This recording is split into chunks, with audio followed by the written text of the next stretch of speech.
स्वागत है क्लास 10 के विषय इतिहास के सब्जेक्टिव क्वेश्चन आंसर सीरीज 20 में। आज का हमारा प्रश्न है विश्व बाजार के स्वरूपों को स्पष्ट करें। बताता है विश्व बाजार का तात्पर्य एक ऐसा आर्थिक ढांचे से है जिसमें विभिन्न देशों के बीच वस्तुओं, सेवाओं, पूंजी, श्रम का आदान प्रदान होता है। यह एक एकीकृत बाजार है जहां राष्ट्रीय सीमाओं के परे वस्तुओं और सेवाओं का व्यापार किया जाता है और जिसमें देशों की अर्थव्यवस्थाएं एक दूसरे पर निर्भर होती है। वैश्वीकरण, तकनीकी प्रगति, परिवहन और संचार साधनों में सुधार के साथ साथ विश्व बाजार का आकार और प्रभाव क्या है, बढ़ा है। अगर हम बात करें विश्व बाजार के स्वरूप का, तो अंतर्राष्ट्रीय व्यापार को अगर देखें तो बताता है विश्व बाजार का सबसे प्रमुख स्वरूप अंतर्राष्ट्रीय व्यापार है। इसमें एक देश दूसरे देशों के साथ वस्तुओं और सेवाओं का विनिमय करता है। व्यापार निर्यात और आयात के माध्यम से होता है। इसके तहत किसी देश की तुलना में दूसरे देश में निर्मित वस्तुओं का उपभोग किया जाता है। जैसे कि भारत कपड़ा निर्यात करता है और कच्चा तेल क्या है, आयात करता है। अगला हमारा बहुराष्ट्रीय कंपनियां। बताता है विश्व बाजार में बहुराष्ट्रीय कंपनियां एक महत्वपूर्ण भूमिका निभाती है। ये कंपनियां विभिन्न देशों में उत्पादन इकाई स्थापित करती है, वहाँ के श्रम, शक्ति और संसाधनों का उपयोग करती है और वैश्विक स्तर पर अपने उत्पादों का वितरण करती है। और ये MNCs के कारण स्थानीय बाजारें वैश्विक मांगे और प्रवृत्तियों को क्या है, प्रभावित करती है। अगला है वैश्विक आपूर्ति श्रृंखला। बताता विश्व बाजार का एक महत्वपूर्ण पहलू वैश्विक आपूर्ति श्रृंखला है, जिसमें उत्पादन की प्रक्रिया के विभिन्न हिस्से दुनिया के अलग अलग देशों में होते हैं। उदाहरण के लिए एक स्मार्टफोन अलग अलग हिस्सों विभिन्न देशों में बनाए जा सकते हैं, जबकि अंतिम उत्पादन कहीं और क्या है, तैयार होते हैं।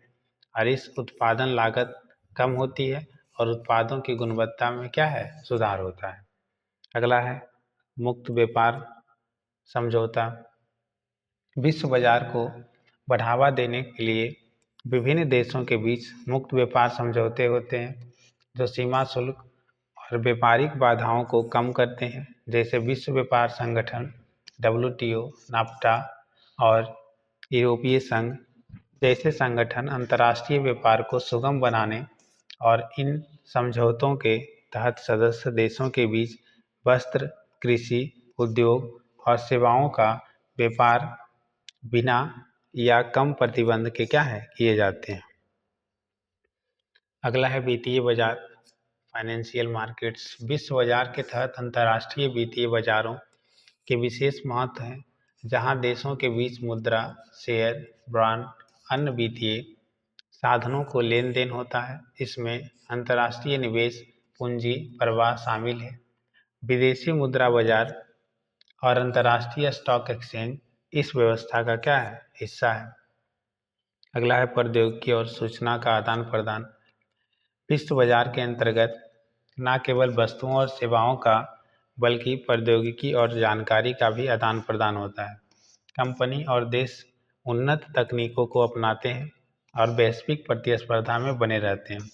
सूचना और प्रौद्योगिकी और इंटरनेट ने विश्व बाजार में तेजी से बदलाव लाया, जिससे कंपनियां और उपभोक्ता वास्तविक समय में व्यापार क्या है, कर सकते हैं। आगे है प्रतिस्पर्धा। बताता विश्व बाजार में प्रतिस्पर्धा का स्तर काफ़ी क्या है, ऊंचा होता है। स्थानीय कंपनियों को वैश्विक प्रतिस्पर्धा का सामना करना पड़ता है, जिससे उन्हें गुणवत्ता सुधारने, लागत घटाने और नवाचार को अपनाने की आवश्यकता होती है और उपभोक्ता को भी बेहतर विकल्प और कम कीमतों में आर्थिक गुणवत्ता वाले उत्पादन क्या है, उपलब्ध होते हैं। अगर बात करें विश्व बाजार के लाभ का, तो विभिन्न देशों के बीच सहयोग। विश्व बाजार देशों के बीच आर्थिक सहयोग और सहमति को बढ़ाता है, जिससे उन्हें व्यापार, निवेश और तकनीकी साझेदारी के नए अवसर क्या है, मिलते हैं। बताता उपभोक्ताओं के लिए अधिक विकल्प। उपभोक्ताओं को विश्व बाजार में विभिन्न देशों के उत्पादनों का चयन करने का अवसर मिलता है, जिससे उनके पास ज़्यादा विकल्प क्या है होते हैं और उन्हें बेहतर गुणवत्ता क्या है प्राप्त होती है। विशेषीकरण देशों को उन क्षेत्रों में विशेषज्ञता हासिल करने का अवसर मिलता है जिनमें वो श्रेष्ठ हैं। इससे उस उत्पादकता में वृद्धि होती है और लागत क्या है कम होती है। तकनीकी प्रगति विश्व बाजार के कारण विभिन्न देशों के बीच तकनीकी प्रगति का आदान प्रदान होता है, जिससे देश कंपनियों की नवीनतम प्रौद्योगिकी को अपनाकर अपने उत्पादों और सेवाओं को बेहतर बना सकता है। विश्व बाजार की चुनौतियाँ। स्थानीय उद्योगों पर दबाव। वैश्विक प्रतिस्पर्धा के कारण स्थानीय क्षेत्रों छोटे उद्योगों को अपने अस्तित्व बनाए रखने में कठिनाई होती है, खासकर जब उन्हें सस्ते आयातित उत्पादों से क्या है मुकाबला करना पड़ता है। आर्थिक असमानता।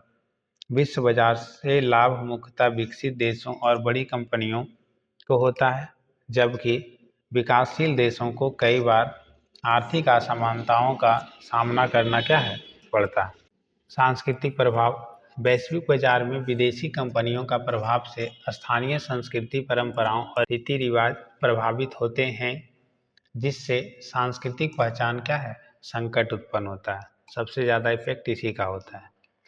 निष्कर्ष की अगर बात करें, विश्व बाजार आज वैश्विक अर्थव्यवस्था का प्रमुख आधार है, जिसमें देशों के बीच आर्थिक सहयोग, प्रतिस्पर्धा, व्यापार का आदान प्रदान होता है। हालांकि इसके लाभ और चुनौतियां दोनों ही इसे सही दिशा में प्रतिबंधित करने पर देशों की अर्थव्यवस्थाओं को विकास के नए अवसर क्या है मिल सकते हैं। उम्मीद करते हैं आपको वीडियो अच्छा लगा तो हमारे चैनल को लाइक एंड सब्सक्राइब करें। धन्यवाद।